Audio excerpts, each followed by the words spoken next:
የአዘቦት ተረክ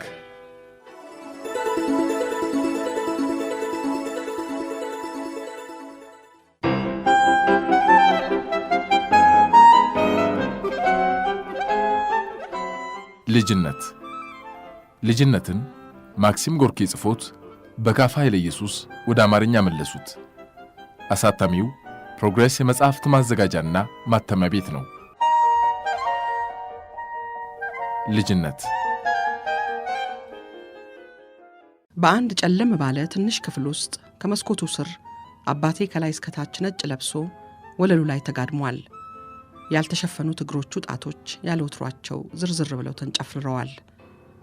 ደረቱ ላይ መስቀለኛ ያረፉት እጆቹም እንደዚሁ ተዘርዝረዋል። ፈገግታማ የነበሩት አይኖቹ በመዳብ የተለሰኑ መስለው ተከድነዋል። ደግና ብሩህ ገጹ ጠውልጓል። ጥርሶቹም ክርችም ብለው ተገጥመው ሲያብለጨልጩ ሳያቸው አስፈሩኝ። እናቴ ቀይ ቀሚስ ለብሳ ከጎኑ ተንበርክካ እኔ ዱባ እየገዘገዝኩ በምቆርጥበት በጥቁር ማበጠሪያ ለስላሳውን ጸጉሩን ታበጠርለት ነበር። በተዘጋ ድምፅም አንድ ነገር ታጉተመትማለች። እንባዋ ዱብ ዱብ ሲል ያበጡት አይኖቿ እየሟሙ የሚፈሱ ይመስላል። እጄን ይዘው የቆሙት አያቴ ድብልብል ያሉ ራሳቸውና አይኖቻቸውም ትልልቅ፣ አፍንጫቸው ስጋማ ሆኖ የሚያስቅ ነው። በጠቅላላው ልስልስ ያሉና ደስ የሚሉ ሴት ናቸው። እሳቸውም እዚያ ቆመው ያለቅሱ ነበር።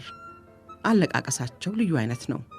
ሰውነታቸው ሁሉ ከላይ እስከ ታች ይንቀጠቀጣል።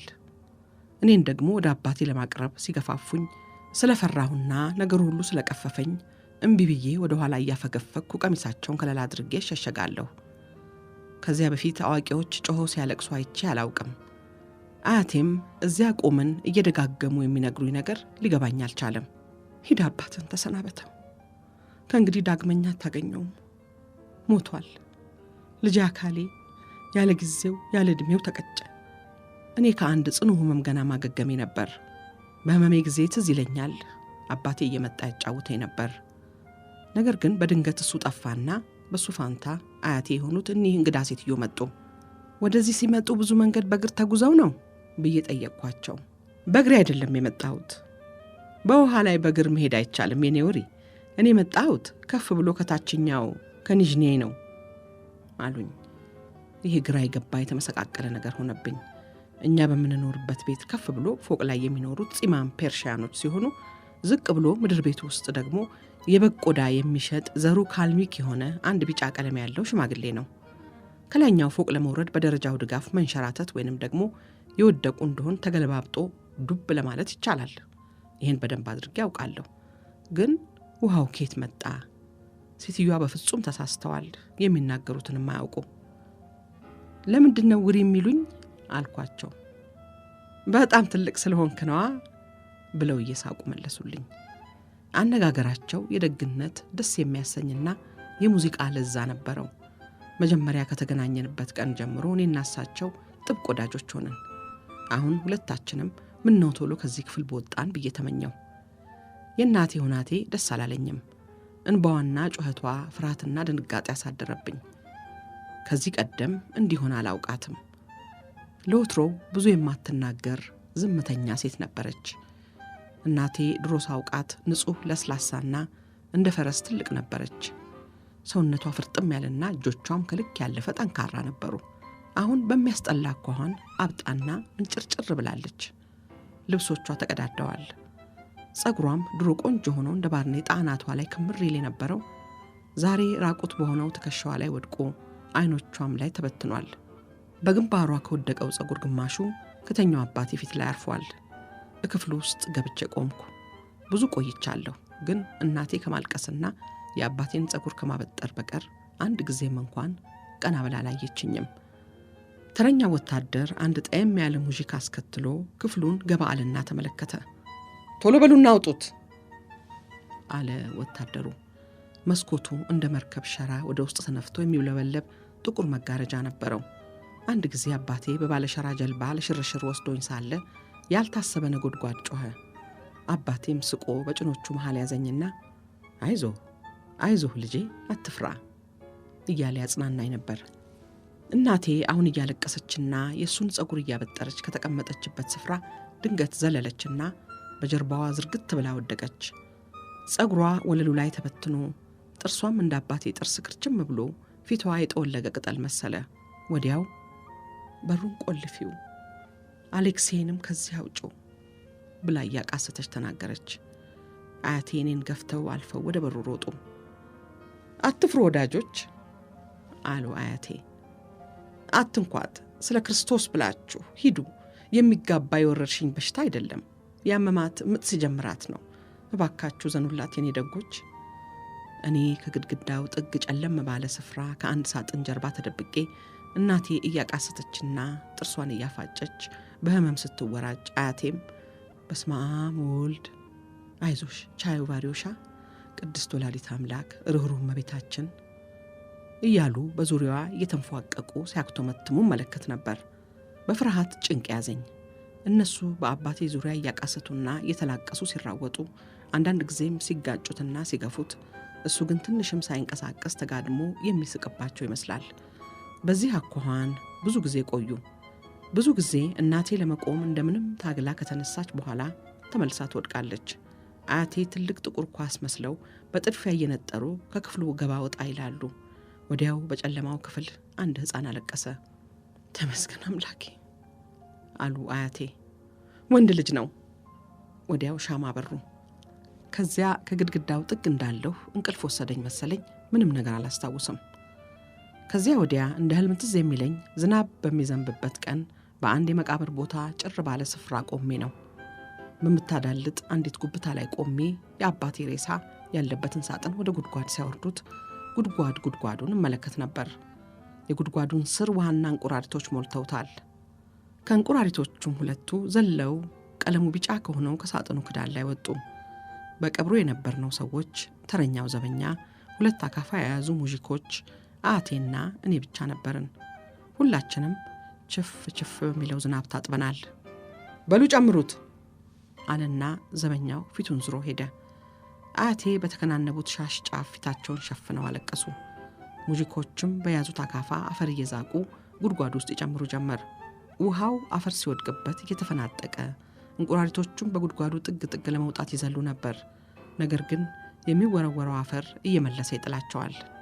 አያቴ ትከሻዬን ያዙና ሂድ ዘወር በል አልዮሻ አሉኝ። እኔ ግን መሄድ ስላልፈለግኩ ሾልኬ አመለጥኳቸው። አምላኬ ብለው አያቴ በሐዘን ተናገሩ። ነገር ግን አዘናቸው በእኔ ይሁን በአምላካቸው ግልጽ አልነበረም። ለብዙ ጊዜ በጸጥታ አንገታቸውን ደፍተው ቆሙ። የመቃብሩ ጉድጓድ ሞልቶ ከተደፈነ በኋላ እንኳን ከቆሙበት ስፍራ አልተነቃነቁም። ገባሮቹ የመቃብሩን አፈር በአካፋው ደመደሙት። ወዲያው ነፋስ መጣና ዝናቡን አባረረው። አያቴ እጄን ያዙና ጥቋቁር መስቀሎች መሃል ወደ ቆመ አንድ ቤተ ክርስቲያን ወሰዱኝ። ከመቃብሩ ስፍራ ከወጣን በኋላ ለምን አታለቅስም? ልታለቅስ ይገባሃል አሉኝ አያቴ። ማልቀስ አላሰኘኝም አልኳቸው። እሳቸውም ቀስ ብለው ማልቀስ ካላሰኘህ ተወው እንግዲያው አሉኝ። መጀመሪያውኑ አልቀስ ብለው መምከራቸው በጣም ገረመኝ። እኔ በተፈጥሮዬ ብዙ ጊዜ አላለቅስም። ማለቅስም በስሜቴ ቅር ሲለኝ ነው እንጂ በሰውነቴ ላይ በሚደርስ ጉዳትና ህመም አልቅሻ አላውቅም። ሳለቅስ አባቴ ሁል ጊዜ ይስቅብኝ ነበር። እናቴ ግን ዋ እስቲ ታለቅሳለህ እያለች ትጮህብኛለች። ከዚያ በኋላ አያቴና እኔ በጋሪ ሆነን በቀያይ ቤቶች መካከል በሚያልፍ አንድ ጭቃማ መንገድ ሄደን እንቁራሪቶቹ አይወጡም አልኩና ጠየቅኳቸው። የለም አይወጡም፣ እግዚአብሔር ይባርካቸው አሉና መለሱልኝ። እናቴም ሆነች አባቴ ምንጊዜም ቢሆን የእግዚአብሔርን ስም ይህን ያህል አዘውትረው ጠርተው አያውቁም። ከጥቂት ቀናት በኋላ እናቴ አያቴና እኔ በአንድ መርከብ ላይ በትንሽ ክፍል ውስጥ ተቀምጠን ስንጓዝ ትዝ ይለኛል። ጨቅላው ወንድሜ ማክሲም ሞቶ በነጭ ጨርቅ ተገንዞና በቀይ ጥብጣብ ታስሮ ወደ ጥግ አንድ ጠረጴዛ ላይ ተቀምጧል። እኔ በሳጥኖቻችንና በትብትቦቻችን ላይ ተቀምጬ በመስኮት ውጭውን አያለሁ። አረፋማ የሆነ ድፍርስ ውሃ በመስኮቱ መስተዋት ላይ ይንቆረቆራል። አንዳንድ ጊዜም ሙሉ ለሙሉ ያለብሰዋል። በዚህን ጊዜ እኔ ሳላስበው በድንጋጤ ከተቀመጥኩበት ዘልዬ ወርዳለሁ። አይዞህ አትፍራ ይሉና አያቴ በለስላሳ ክንዶቻቸው ታቅፈው ትብትቡ ላይ መልሰው ያስቀምጡኛል።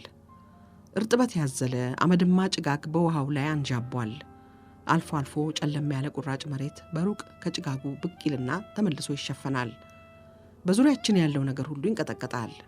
እናቴ ብቻ ግድግዳውን ተደግፋ እጆቿን ከራሷ ኋላ አድርጋና አይኖቿን ጨፍና ሳትነቃነቅ ቀጥ ብላ ቆማለች። ፊቷ ጠውልጓል። መልኳ ሁሉ በሐዘን ተሸፍኗል። ዝም ብላ ከመቆም በቀር አንድ ቃል እንኳን አትናገርም። በጠቅላላው ልዩና እንግዳ ትመስላለች። የለበሰችው ቀሚስ እንኳን ለኔ እንግዳ ነበር። አልፎ አልፎ አያቴ ቀስ ይሉና ትንሽ እህል እንኳን ብትቀምሽ ባሪዮሻ፣ አንዲት ጉርሻ እንኳን ይሏታል። እናቴ ግን ሳትንቀሳቀስ ዝም ብላ ትቆማለች። አያቴ እኔን ሲያነጋግሩኝ በሽኩሽኩታ ነው። ለእናቴ ሲሆን ትንሽ ጮክ ይላሉ። ነገር ግን ጮክ ቢሉም እናቴን የሚያነጋግሩበት ጊዜ በጣም የተወሰነ ከመሆኑም በላይ የሚያነጋግሯት በፍርሃትና በጥንቃቄ ነው። እናቴን የፈሯት ይመስላል። ይህን ልገነዘብ ስለቻልኩ አያቴን በበለጠ መቅረብ ጀመርኩ።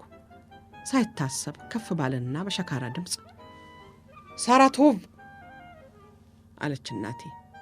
የት አለ መርከበኛው? ሳራቶቭ? መርከበኛው? የተናገረቻቸው ቃላት እንኳን ያልተለመዱና እንግዳ ናቸው። ትከሻው ሰፊና ጸጉሩ የሸበተ ሰማያዊ ልብስ የለበሰ አንድ ሰው ትንሽ ሳጥን ይዞ አለንበት ክፍል ገባ። አያቴ ሳጥኑን ተቀበሉትና የወንድሜን ሬሳ በውስጡ ያስቀምጡ ጀመር።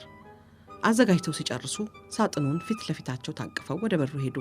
ነገር ግን በጣም ወፍራም ስለነበሩ የጎድን ካልሆነ በቀር ፊት ለፊት በሩ ስለማያስወጣቸው ግር ብሏቸው አስቂኝ ነገር ሆነው ቆሙ። እናቴ አይ ማማ ብላ ሳጥኑን ከእጃቸው ላይ ወሰደችው። ከዚያ ሁለቱም ተያይዘው ጠፉና እኔ በክፍሉ ውስጥ ሰማያዊ ከለበሰው ሰውዬ ጋር ብቻዬን ቀረው። ሰውየው ጎንበስ ብሎ ወደ እኔ ተጠጋና ወንድምህ ትቶን ሄደ አለኝ። ማን አንተ አልኩት። መርከበኛ። ሳራቶቭ ማን ነው? ከተማ ነው። በመስኮቱ ተመልከት እስቲ ያውልህ። ምድሩ በጭጋግ ተሸፍኖና ጠቁሮ በመስኮቱ በኩል ሲያልፍ በቢላዋ የተቆረጠ ትልቅ ጥቁር ዳቦ መስሎ ታየኝ። አያቴ ወዴት ሄዱ? የልጅ ልጃቸውን ሊቀብሩ። መሬት ውስጥ ይጨምሩታል? አዎ ይጨምሩታል። አባቴን ሲቀብሩ ነፍስ ያላቸውን ቁራሪቶችን አብረው መቅበራቸውን ለመርከበኛው ነገርኩት። እሱም አንስቶ ጥብቅ አድርጎ አቀፈና ሳመኝ። አይ ልጄ፣ የዚህ ዓለም ጣጣ ገና አልገባህም። የሚታዘንላቸው እንቁራሪቶቹ አይደሉም። እነሱ ገደል ይግቡ። የሚታዘነው ለእናትህ ነው። ሐዘን እንዴት እንዳደረጋቸው ሲተመልከት። ወዲያው ከወደ ላይ የሚያናፋ ከፍ ያለ ድምፅ ተሰማ። ነገር ግን የመርከቡ እንፋሎት ሞተር መሆኑን ስላወቁ አልፈራሁም። መርከበኛው ቶሎ ብሎ አውርዶ አስቀመጠኝና መሄድ አለብኝ ብሎኝ ሮጦ ወጣ። እኔም መሄድ ፈለግኩኝ። ወዲያው ከክፍሉ ወጣው። በጨለማው ጠባብ መተላለፊያ ማንም አልነበረም። ከበሩ ብዙ ሳይርቅ ደረጃው ላይ ነሐስ ሲብለጨለጭ ይታየኛል። ቀና ብዬ ስመለከትም ሳጥንና ትብትባቸውን የተሸከሙ ሰዎች አየሁ። ሰው ሁሉ ከመርከቡ የሚወርድ መሆኑ ገባኝ። እኔም መውረድ አለብኝ ማለት ነው። ነገር ግን መርከቡ በረንዳ ላይ ወጥቼ ወደ መሬት ከሚያሻግረው መተላለፊያ አጠገብ ካሉት ብዙ ሙዚኮች መካከል ስደርስ ሰው ሁሉ ይጮህብኝ ጀመር። ማን አንተ? የማን ልጅ ነህ? ይሉኛል። እኔ አላውቅም እላለሁ። ለብዙ ጊዜ ሲገፋፉኝና ሲዳብሱኝ ቆዩ። በመጨረሻ ሸበቶ መርከበኛ ብቅ አለና ከአስትራካኝ ነው፣ ከክፍሉ ወጥቶ ነው አለና ታቅፎ ወደ ክፍሌ ወስዶ በትብትቦቹ ላይ አስቀመጠኝ። ከዚያ ጣቱን እያወዛወዘ ልብ አድርግ አሳይሃለሁ ብሎኝ አስፈራርቶኝ ወጣ። ቀስ በቀስ ከላይ የሚሰማው ሽብርና ግርግር ጸጥ አለ። የመርከቡ ሞተር መንቀጥቀጡን ተወና የውሃውን መንቦጫረቅ አቆመ። መስኮቱ እርጥብ መጋረጃ የተጋረደበት መሰለ። ክፍሉም የታፈነና ጨለማ ሆነ። በዙሪያዬ ያሉት የዕቃ ትብትቦች እያደጉና እየተነፋፉ እኔን አጣበው የሚያስወጡኝ መሰለኝ። በዚህ ባዶ መርከብ ላይ ለዘላለም ትተውኝ ሄደው እንደሆነስ። ተነስቼ ወደ በሩ ብሄድ ተዘግቷል። የነሐስ መሸጎሪያውንም አዙሮ ለመክፈት አልቻልኩም። አንድ የወተት ጠርሙስ አነሳውና ባለ ኃይሌ የበሩን መክፈቻ መታሁት። ጠርሙሱ ተሰበረ። ወተቱም እግሬ ላይና ጫማዬ ውስጥ ሁሉ ፈሰሰ። ስላልሆነልኝ ተናድጄ ትብትቡ ላይ ወጥቼ ተጋደምኩና እያለቀስኩ እንቅልፍ ወሰደኝ።